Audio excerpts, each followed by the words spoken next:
그리고 여러분이 이 국가적으로 뿐만 아니라 사회적으로 뿐만 아니라 개인적으로 보더라도 너무나도 앞이 안 보이는 그런 현실 속에 우리가 살아가고 있다고 말씀드릴 수 있습니다. 여러분, 이와 같은 어려운 현실 속에서 또한 때로 내가 감당하기 힘든 그런 환경 속에서 여러분들 어떻게 인도함 받고 있습니까? 어떻게 이것이 하나님의 뜻이다, 이렇게 하는 것이 하나님이 기뻐하는 일이다, 여러분 생각하면서 하나님의 인도를 받고 있습니까? 세상 사람들은 자기 나름대로의 처세술이 있고 자기 나름대로의 이 세상을 살아가는 그러한 방법들을 이렇게 터득하고 그대로 살아가는 것을 보게 됩니다. 제일 많이 이 세상 사람들이 어려움을 극복해 나가는 방법이 뭡니까? 실질적으로 극복하는 건 아닙니다. 그러나 많은 사람들이 사용하는 방법이 뭡니까? 주로 이제 점을 치죠. 그죠? 점을 치고 이런 것들을 이렇게 한번 보죠. 점자리도 보고 별자리도 보고 이렇게 얘기를 하죠. 더구나 요즘같이 인터넷을 통해서 인터넷상에서도 점이 있다 보니까 이 30대 이하의 수없이 많은 사람들이 점을 친다는 거예요. 장난삼아 치는 사람도 있고 그것이 이제 한두 번 치다 보니까 아주 이게 습관적으로 치는 사람이 참 많대요. 뭐 스포츠 조선입니까? 뭐 어떤 신문 이런 데 보면은 항상 나오는 게 뭐예요? 오늘의 운세인가 운수인지 이렇게 그런 거 보면서 사람들이 이렇게 눈여겨 한번 본다는 거예요. 그래서 그걸 보면은 차라리 안 봤으면 좋은데 본 사람의 얘기는 뭐냐면 보는 거 굉장히 그냥 어떤 중대한 결정할 때마다 아주 찝찝하다는 거예요. 이거 할 수도 없고 안 할 수도 없고. 또한 통계 보면은 너무나 안타까운 사실은 많은 그리스도인들 가운데서도 사람들이 점을 쳤다는 거예요. 점을 쳐본 경험이 있다는 거예요. 하기야 우리나라에 보면 무궁화 유성을 쏘는 그 자리에서도 고사를 지낸 것이 우리 민족입니다. 그리고 과학이 굉장히 발달하고 있는 이 현실 속에서도 많은 사람, 또 최첨단의 인터넷상에서도 사람들이 점을 치는 거 보면은 그만큼 이 세상 사람이 불안하다는 겁니다. 점 치는 장사가 잘 되고 그런 일들이 확산되는 거 보면은 그만큼 사람들이 힘들고 어렵고 고통스럽고 마음이 어찌할지 모르는 불안감이 있다는 것을 우리는 단적으로 생각해 볼 수가 있다는 겁니다. 참으로 여러분들에게 다시 한번 말씀드리지만 장난으로도 치지 않았으면 좋겠어요. 장난이라도 여러분 점을 치지 않았으면 좋겠어요. 왜냐하면 영적으로 볼 때 점을 치면 사단이 합법적으로 그 사람을 괴롭힐 수 있는 자격이 주어져요. 점을 친 그곳에 사단이 가만히 있을 리가 없어요. 그렇기 때문에 여러분이 행여나 장난이라도 점치는 그러한 것들을 하지 않았으면 좋겠고 행여나 여러분들이 옆에서 점치는 그것을 보지 않았으면 좋겠어요. 보지 않았으면 좋겠어요. 가뜩이나 영적으로 살아가기 힘들고 영적으로 미약한 사람이 그런 거 괜히 옆에 갔다 어떻게 돼요? 혹비를 갔다가 혹비칠 수 있어요. 혹비칠 수 있어요. 하나님은 점치는 것을 아주 싫어요. 이것은 점이 능력이 있기 때문이 아니라 사단이 그 인생을 장난할 수 있고 사단이 그 인생을 망하게 할 수 있는 합법적인 기회를 주기 때문에 하나님은 점치는 것을 아주 싫어합니다. 또한 점친다는 것은 하나님이 살아계심을 무시하는 거예요. 하나님이 인도하시고 하나님이 함께하는 것을 부인하는 행위이기 때문에 우리는 점치는 이런 행위들을 조심해야만 합니다. 참으로 한치 앞을 내다볼 수 없는 이런 현실 속에 또 내가 중대한 일을 결정할 때 어찌할 줄 모르는 우리들 삶 속에서 어떻게 하면 우리가 하나님의 올바른 인도를 받아야 하는가? 우리는 오늘도 우리가 하나님의 말씀을 듣지 않을 수가 없습니다. 어떤 분들은 하나님의 인도하심에 대해서 회의적인 생각과 회의적인 말을 하는 분들이 계십니다. 예를 들면 하나님이 이 세상을 창조하시고 이 세상을 주관하고 있지만 하나님은 우리들의 삶 속에 개개인의 삶 속에 역사하지 않는다는 겁니다. 하나님은 단지 이 세상을 창조했지만 초월해 계신다는 거예요. 저 높고 높은 보좌에 앉아 계실 분이라는 거예요. 오늘 나의 현실의 문제에 관여하지 않는다는 겁니다. 마치 만유인력의 법칙과 질량보존의 법칙 이런 법칙에 의해서 이 세상은 돌아가게 했지 하나님이 이렇게 일일이 삶 속에 간섭하지 않는다는 것입니다. 배운 사람들이 주로 이런 얘기하는데 어떻게 보면 합리적인 생각 같지만 성경을 통해서 우리에게 가르쳐주는 하나님의 진리의 말씀은 그것이 아니라는 것입니다. 하나님은 초월해 계실 뿐만 아니라 우리의 목자가 되시고 우리의 아버지가 되신다는 겁니다. 마태복음 10장 29절 이하에 보면 이런 말씀이 있어요. 참새 2마리가 한 아사리온에 팔리는 것이 아니냐. 그러나 너희 아버지께서 허락지 아니하시면 그 하나라도 땅에 떨어지지 아니하니라. 너희에게는 머리털까지도 다 세신 바 되었나니 두려워하지 말라. 너희는 많은 참새보다 귀하니라. 누구든지 사람 앞에서 나를 시인하면 나도 하늘에 계신 내 아버지 앞에서 저를 시인할 것이요. 누구든지 사람 앞에서 나를 부인하면 나도 하늘에 계신 내 아버지 앞에서 저를 부인하리라. 다른 공간복음에 뭐라고 되냐면은 참새 2마리가 한 아사리온에 팔리는데 뭐라고 되냐면 참새 5마리가 2 아사리온에 팔리지 않냐 이렇게 해요. 이 말은 무슨 말입니까? 한 아사리온에 참새 2마리가 거래 가격입니다. 근데 2 아사리온에 참새 5마리. 이게 무슨 말이에요? 한 마리를 덤으로 준다 이거예요. 그만큼 하찮하다 이거예요. 그렇게 하찮은 참새라 할지라도 하나님이 허락지 않으면 결국 땅에 떨어지지 않는다고요. 머리카락 한번 생각해보세요. 나도 모르는 사이에 머리카락이 얼마나 떨어집니까? 머리 빗질할 때뿐만 아니라 그냥 저절로 떨어지는 것이 머리카락이에요.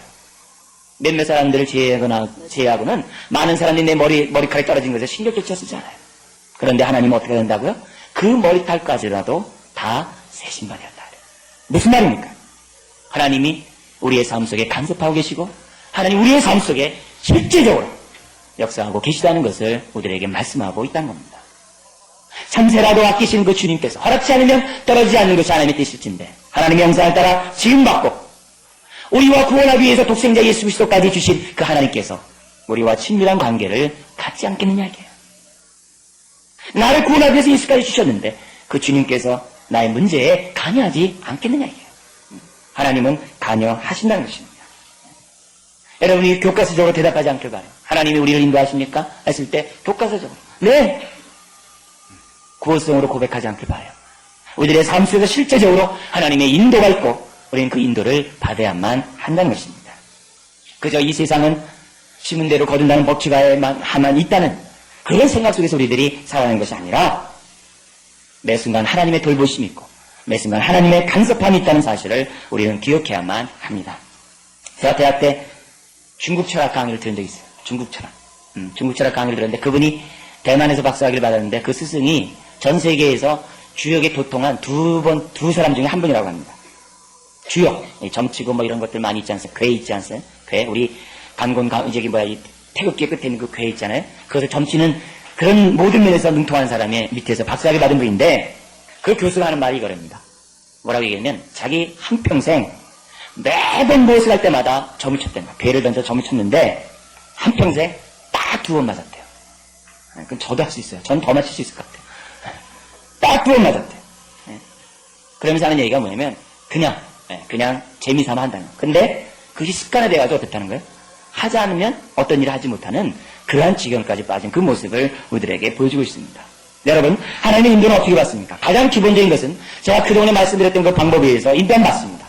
하나님이 말씀하고 우리 할 때 기도함으로 하나님의 인도를 받습니다. 하나님의 말씀하신 그 뜻이 무엇인지 분별하고 깨닫고 그 말씀에 따라 결정하면서 우리는 인도를 받습니다. 기도 가운데 하나님의 뜻이 무엇이고 성령께서 나에게 말씀하신 그 뜻이 무엇인지를 깨닫는 가운데 인도함 받는 것이 가장 기본적인 인도입니다. 그런데 저는 이와 같은 인도 방법 속에서 이런 인도는 피해야 된다는 얘기를 여러분들에게 말씀드리고 싶어요. 정말 우리가 하나님의 인도를 받는 데 있어서 정말 주의할 것, 인도를 받는다고 하면서 정말 주의해야 될 것들 여러분들이 말씀드리면서 여러분들이 올바른 하나님의 인도 속에서 인도 가운데 살기를 주의를 부탁드립니다. 여러분, 첫 번째 우리들이 인도함 받는 데서 주의해야 될 것이 무엇입니까? 뭐냐면 내가 미리 결정해 놓고 응답해달라는 겁니다. 하나님의 인도를 받는 데 있어서 내가 먼저 결정해. 이것은 하나님 뜻과 상관없는 것입니다. 내 뜻이 중요합니다. 하나님 중심이 아니라 내 중심입니다. 하나님이 어떻든 간에 하나님 나라가 어떻든 간에 내가 잘 되면 됩니다. 그래서 먼저 결정하고 하나님께 허락해달라는 것입니다. 학교를 결정하거나 어떤 직장을 선택하거나 사업을 하거나 배우자를 결정하는 데 있어서 미리 마음에 작정합니다. 그리고 하나님께 떼쓰는 것입니다. 하나님, 내가 어떤 사람과 결혼하기 원해요. 하나님 응답해 주세요. 그리고 당시 투정을 들어가는 거예요. 죽게 하는 깡으로 주기로 하는 거죠. 그러면 하나님 어떤 때는 어떻게 돼요? 그래. 네, 그만해라 하면서 응답해 주는 경향이 있죠. 근데 제가 가만 보니까 그건 로또 복권에 당첨되는 확률과 비슷하더라고요. 하나님은 하나님이 역사할 수 있는 공간을 우리에게 주기로 해요. 지성명 감천에다 공양미 300석의 100일기도 10,000배, 10,000번 절하면 하나님 응답해준다. 이런 개념을 가지고 하나님 앞에 나와서 기도하는 것은 조심해야만 합니다. 미리 작정해놓고 미리 마음에 소원을 갖다 놓고 하나님 도와주십시오. 안 도와주면 나 하나님 안 믿습니다. 도와주면 하나님 영광 드러나는 거 아닙니까? 이렇게 하면서 하나님 앞에 떼쓰는 겁니다. 이런 하나님의 인도는 하나님의 역사할 기회가 없는 것입니다. 이런 인도 방법은 내 어린아이와 같은 인도 방법입니다. 저에게 상담하러 오신 분들도 이런 분들이 많아요. 미리 결정해놓고 확인받으러 오는 분들이 있어요.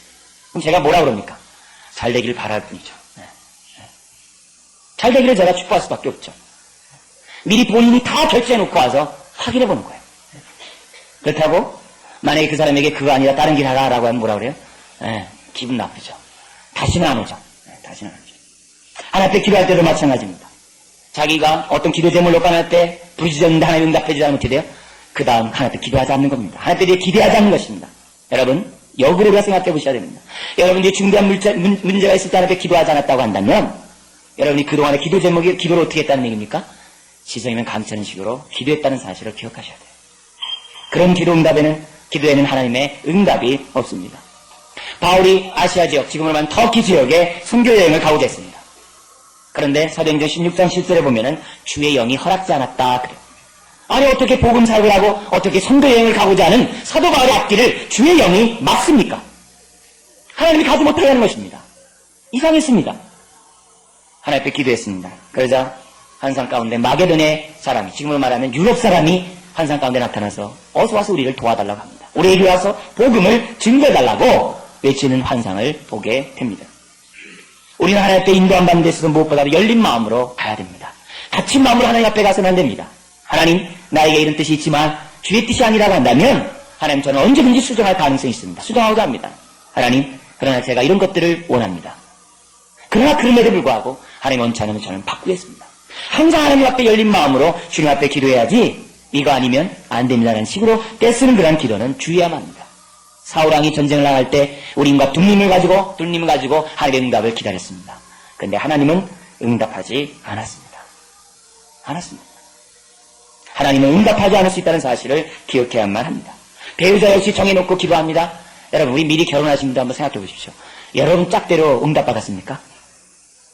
제 말 듣는 모르겠어요? 나 저 사람을 결혼했으면 좋겠습니다 하는 사람 결혼했습니까? 아마 로또 복권에 당첨된 만큼 확률이 절 겁니다. 그렇지 않아요. 하나님 그렇게 응답하지 않는다. 네? 여러분이 결혼한 배우자분은 어떻게 돼요? 천생연분이죠? 네? 그렇게 했던 사람이 아니라 할지라도 막상 보니까 정말 내 짝이죠? 네? 가만히 보세요. 나는 아니라고 하지만 옆에 사람이 보면 똑같이 닮았어요. 네? 그분들은 다 부부예요. 제 부부도 보세요. 네? 남들 보면 안 닮았다고 처음에 막 그랬거든요. 저도 아니다라고 했는데, 피차 했는데, 보세요. 아직 점점 닮아가잖아요. 점점 닮아가죠.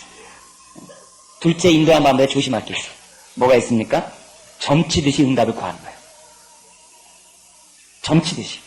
예를 들면 직업이나 배우자 선택하는 데 있어서 A, B, C를 딱 놓고 하나님, 누가 내 배우자입니까? 이겁니다. 하나님, A, B, C 누굽니까? 주님, 내가 어떤 일을 해야 됩니까? 마치 운명론적으로 점을 치듯이 결정하는 계도는 하나님의 인도가 아닙니다. 이거는 과거 사주팔자나 점을 쳐봤던 경험 있는 사람이 이렇게 기도를 합니다. 사지선다형으로 인도함 받는 것은 정말 조심해야만 합니다. 많은 사람들이 이런 기도를 하면서 인도함 받는데 하나님 우리에게 애야 너 C를 해라. 애야 너 저 배우자랑 결혼하라. 그렇게 말씀하지 않아요. 그렇게 말씀하지 않아요. 그렇기 때문에 우리가 하나님의 인도함 받는 데 있어서 점치듯이 우리가 인도함 받고자 기도하는 것은 조심해야만 합니다. 성경은 어떤 사람들의 배우자다라고 말하지 않습니다. 오히려 하나님의 선하시고 기뻐하시고 온전한 뜻이 무엇인지 분별하는 가운데 선택하는 것입니다. 누가 내 짝이다라고 말하는 것보다 더 중요한 것은 저 사람과 결혼하고자 했을 때, 또 결혼했을 때 그 사람과 함께 마음을 다하고 뜻을 다하고 성품을 다하는 가운데 함께 아름다운 가진 천국을 이뤄나는 것이 주의 뜻이라는 거예요. 그래서 부부들에게 말합니다. 서로 순복하라고 합니다. 결혼하는 것보다 더 중요한 것은 서로 순복하는 자세가 중요한 것입니다. 네? 우린 누구를 선택할 수 있어요? A, B, C, D, E, F, Z 많은 사람들 가운데 한 사람 선택할 수 있어요. 그런데 선택하는 기준이 뭐냐 이게? 하나님의 선하신 뜻 가운데 선택해야 된다 이게. 네? 누구를 선택할 수 있어요? 이 말을 오해하지 않게 바래요. 많은 사람 중에 한 사람 선택할 수 있어요. 그러나 선택한 것보다 더 중요한 것은 선택한 다음이 중요하다는 겁니다. 어떤 직장을 갈 수 있습니다. 어떤 직장에 가서 내가 어떻게 생활하냐가 중요한 것입니다. 그렇지 않고 점치듯이 직장을 놓고 점치듯이 배우자가 얻으면 어떻게 돼요? 예를 들어서 배우자 싸움했어요. 배우자가 한판 붙었어요. 그럼 어떻게 돼요? 하나님 저 사람 내 자가 아닙니까? 이렇게 기도한단 말이에요. 여러분 결혼하시면 이렇게 기도하시는 분 있으세요? 아니 내가 어떻게 저 사람과 결혼했지? 이런 분 있으세요? 우리 신혼했던 저 뒤에 앉아있는 사람들, 신혼 부부들 그런 적 있어요? 그렇게 해서 안 된다. 결혼한 사람이 내 짝이에요. 네?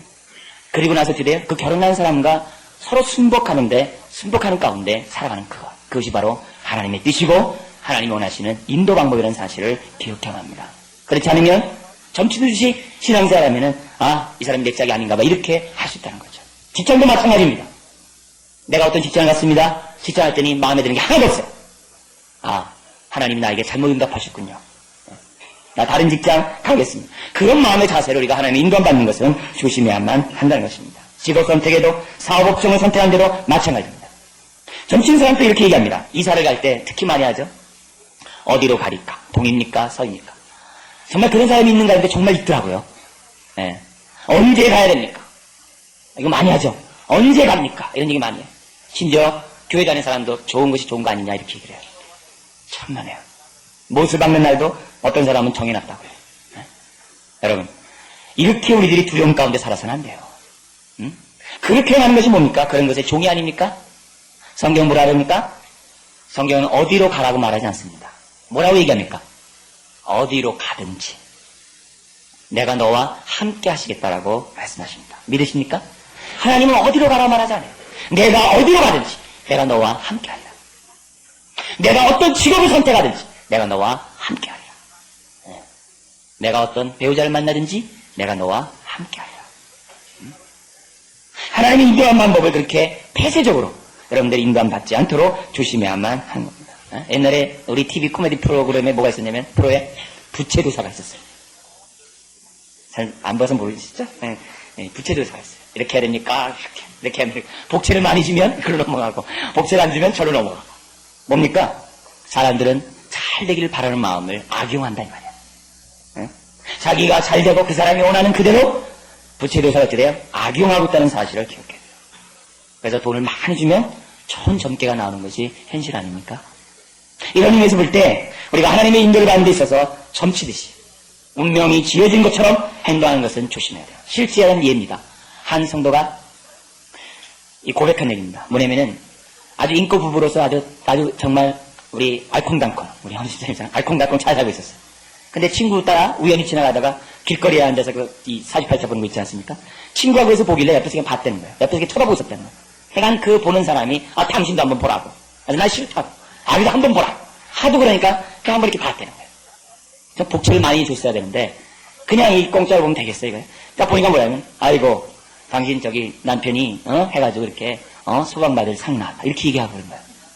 그러니까 서로 감정이 안 좋은서 얘기했겠죠. 근데 그게요. 자기 남편에 대해서는 전혀 아무렇지도 않았다가 그 얘기 들은 다음부터 남편이 자기가 잘못하면은 그 점이 맞는 거 아니야? 이렇게 생각했다는 거예요. 이거 실화입니다. 네? 특정기사 상관없는 게 아니라 실화입니다 이거. 그래가지고 이제 정말 이혼하게 됐어요. 그래 나하고 어려운 가운데 교회에 나와서 신앙생활을 하게 되는 그런 분을 봤어요.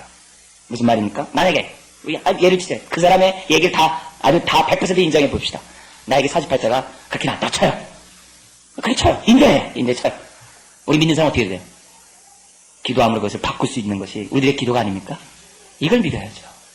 내 운명이 그렇게 나온다고 해도 어떻게 돼요? 좋다 이게. 하나님이 살아계시기 때문에 하나님 내 인생을 바꾸시고 내 인생을 하나님 보시기 아름다운 인생으로 만들어가고 빚어갈 것에 대한 확신이 있어야죠. 이게 믿음이죠. 이게 기도죠. 이게 하나님의 인도 아니겠어요? 우리가 살아가는 것을 운명적으로 살아가는 그것은 조심해야 합니다. 점치듯이 이미 확정되어진 그런 삶 가운데 살아가고자 하는 것은 조심해야 합니다. 세 번째 인도함에 조심해야 될 것이 뭐냐면 성경을 제쳐두고 하나님부터 직접 지시를 기다리는 겁니다. 이름하여 직통계시입니다. 물론 하나님이 직접 말씀하기도 합니다. 그러나 하나님은 지각을 사용하여 하나님의 말씀에 따라 분별하기를 원하십니다. 지각을 사용. 바울이 1, 2, 3차 선교여행을 떠났습니다. 많은 부분에 있어서 사도 바울이 선교여행을 떠날 때 그 모든 전략은 뭡니까? 자기가 기도하는 가운데 선정한 거예요. 기도하는 가운데 1차 선교여행은 어디까지 가리라. 2차 선교여행은 어디까지 가리라. 3차는 어디까지 가리라. 이렇게 결정한 겁니다. 네? 그런 가운데 하나님이 사도 바울이 나타나셔서 하나님이 직접 말씀을 하시곤 하셨어요. 그러나 중요한 것은 바울이 그렇게 기도하지 않았다는 거예요. 하나님 나에게 응답해달라고. 나에게 직통계시를 나에게 응답해달라고 그렇게 기도하지 않았어요. 오히려 하나님이 때마다 시마다 하나님께서 위급할 때 긴박할 때 하나님이 나타나셔서 말씀하셨다는 겁니다. 중요한 것은 이것입니다. 정말 어쩌다가 있는 그 사건을 갖다가 보편하려고 하는 그런 우를 범하지 않도록 조심해야만 합니다. 하나님 오히려 매 순간 우리의 지각을 사용해서 하나님의 인도를 받기를 원하세요. 그래서 여러분들이 어떤 일을 결정할 때 무조건 잠자코 있으면서 하나님 내가 어떻게 됩니까? 나에게 직접 말씀해 주십시오라고 하는 그러한 기도들을 조심해야 돼요. 물론 때로는 주님이 말씀하실 수도 있다고 했어요. 그러나 그것을 너무나 보편하려고 하는 행동들은 조심해야 돼요. 오히려 그동안 나의 지식과 나의 경험과 나의 믿음을 가지고 분별하는 가운데 선택하는 그 그걸 통해 하나님께 영광 돌리기 원합니다 라고 하는 마음의 자세를 갖고 있으면 하나님이 그 인생을 어디로 가든지 무엇을 하든지 하나님이 함께 하신다는 겁니다. 직동계시를 기다리는 분들은 또 이렇게 인도함 받아요. 뭐냐면 성경을 아시죠? 딱 놓고 쫙 펴보는 거예요. 네?